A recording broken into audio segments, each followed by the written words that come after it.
Di Garut itu katanya ada invisible hand, ada apa namanya, orang yang menjalankan semua roda pemerintahan di luar bupati dan perangkatnya. Jadi ada kayak oligarki gitu, ada kepentingan, ada kartel gitu ya. Ada nggak sih Pak?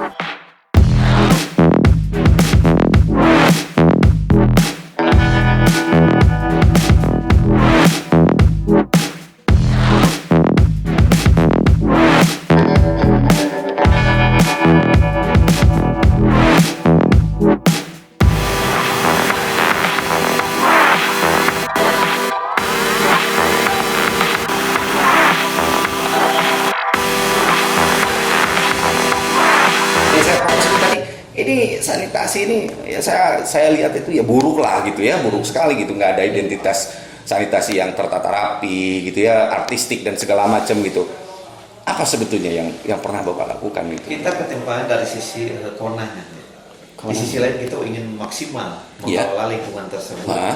Masalahnya untuk apa, Pak? kabupaten. Karena kewenangannya itu adalah bukan kewenangan kabupaten. Contoh saja jalan, Oke. itu kan jalan provinsi. Oke. Kita yang tidak berhak untuk menangani. Sampai pinggirnya juga tidak bisa gitu kan, kalau jalan itu. Itulah yang maksudnya DMJ itu daerah milik jalan itu adalah dari mulai sempadan jalan Ya. sampai kepada Saya jalan. kalau berangkat ke Tasik Pak, ke Ciamis, ke Purwakarta, bagus tuh Pak. Itu. Kenapa Garut itu buruk Pak? Padahal provinsinya kan di bawah gubernur yang sama, anggaran yang sama, banprop yang sama gitu. Ya, mudah-mudahan 2 tahun kemarin ataupun 4 tahun kemarin kepemimpinan Pak Bupati fokus adalah untuk penanganan infrastruktur di wilayah selatan dan janji Bupati mudah-mudahan tahun ini adalah akan fokus terhadap tengah dan utara. Itulah yang maksudnya bahwa mukanya Garut itu adalah berada di tengah dan di utara. Sebetulnya fokus Pak Bupati terhadap lingkungan itu untuk jabatan sekarang itu, untuk yang saat ini itu di titik mana Pak? Sentralisir fokus terhadap lingkungannya sebetulnya. Jadi karena tadi mengenai lingkungan itu cukup luas, cukup besar. Nah, kita Pak Bupati tadi dengan dukungan seumpamanya untuk pengelolaan sampah salah satu item yang ada di lingkungan itu ya sampah itu ya dengan pembangunan TPA dulu.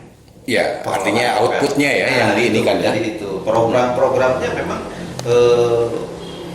ya kalau hal-hal itu kan yang kecil ya, penanganan kualitas udara, kualitas air itu mah sudah tugas yang melekat pada BKSDA, itu sudah dilakukan kan, penelitian air, penelitian udara. Yang maksud kasat mata dari orang tadi itu kan tadi harus ada real gitu kan, menurutnya tadi ada keindahan gitu, ada kesinambungan, ada kebersamaan antar masyarakat yang pemerintah gitu menjaga lingkungannya kan itu. Berapa Pak? Kalau Bapak mau ngurus TPA, pengelolaan, misalkan anggaplah sampah segala macam, budgetnya berapa Pak?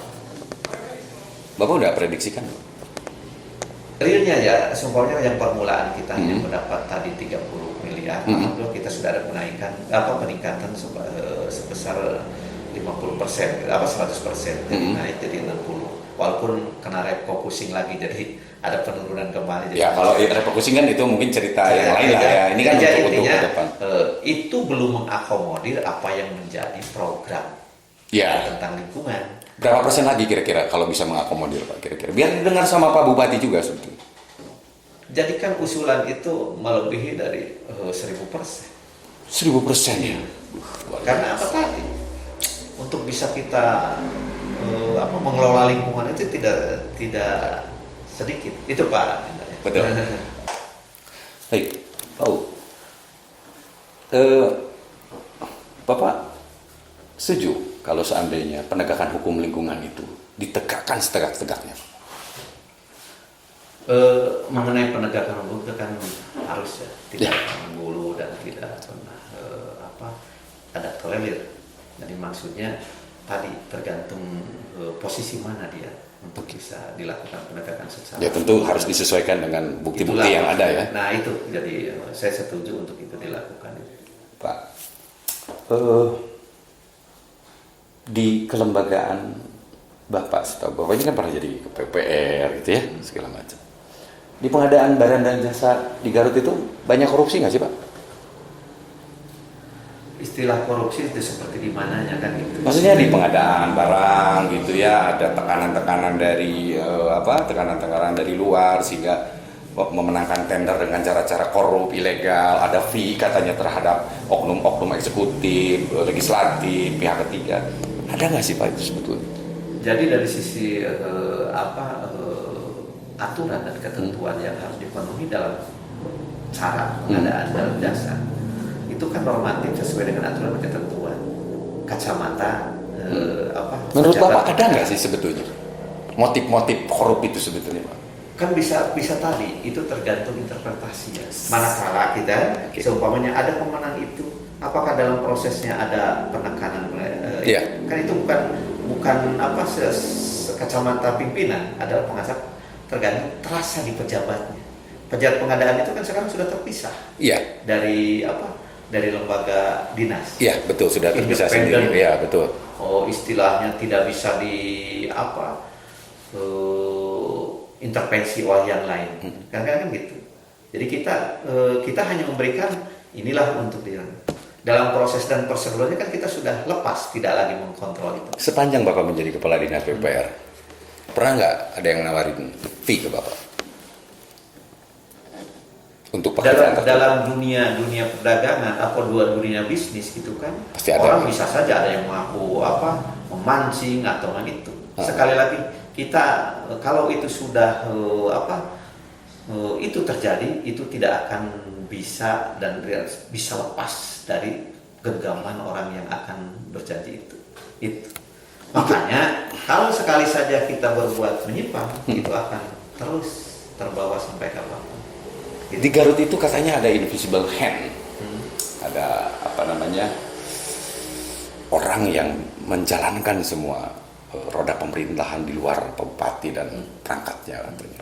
Jadi ada kayak oligarki gitu, ada kepentingan, ada kartel gitu ya. Ada nggak sih Pak? Kalau saya selama di sekian puluh tahun di dinas PUPR itu tidak pernah ada. Tidak pernah. Saya sendiri yang itu Tapi di bawah Bapak pernah nggak ada temuan-temuan segala macam? Sepanjang itu tidak ada yang nyampe ke saya dan tidak ada dampak hukum di tataran menurut hemat saya berarti clear dari aturan dan ketentuan. Itu saja prinsip pimpinan itu kan sana. Tapi the end of the result ada mangkrak infrastruktur gitu ya segala macam yang ada kaitannya dengan Bapak waktu itu di PUPR misalkan. Itu kan bukti bahwa ada terjadi ada terjadi kesalahan, bisa jadi kesalahan ini sudah dikondisikan untuk mengurangi volume dan segala macam gitu. Itulah kadang-kala dikonotasikan manakala mangkrak itu adalah murni korupsi itu adalah bermula dari kesalahan pihak ketiga. Maaf. Manakala karena ada pengadaan pengadaan barang dan jasa ini secara bebas, kita tidak tahu lagi bonafiditas. Dan kita tidak tahu lagi bahwa mereka itu pinjam CP istilahnya kan gitu, ataupun itu yang sulit kita mengendalikan sepanjang ada kebebasan. Ada tekanan dari partai politik nggak sih Pak kalau dalam proyek-proyek pengadaan di pemerintah? Kalau saya tidak pernah. Saya selama ini tidak pernah. Tidak pernah atau tidak tahu Pak kira-kira? Ya ke saya kan pimpinan yang paling tertinggi gitu kan. Jadi gitu. Nah itu sehingga tadi mangkraknya kegiatan itu adalah murni karena ketidakbonafiditasan. Sepanjang memang dibuktikan bahwa itu terjadinya wan prestasi gitu ya. Karena bermula dari ketidaktersediaan dana, ketidaktersediaan personal.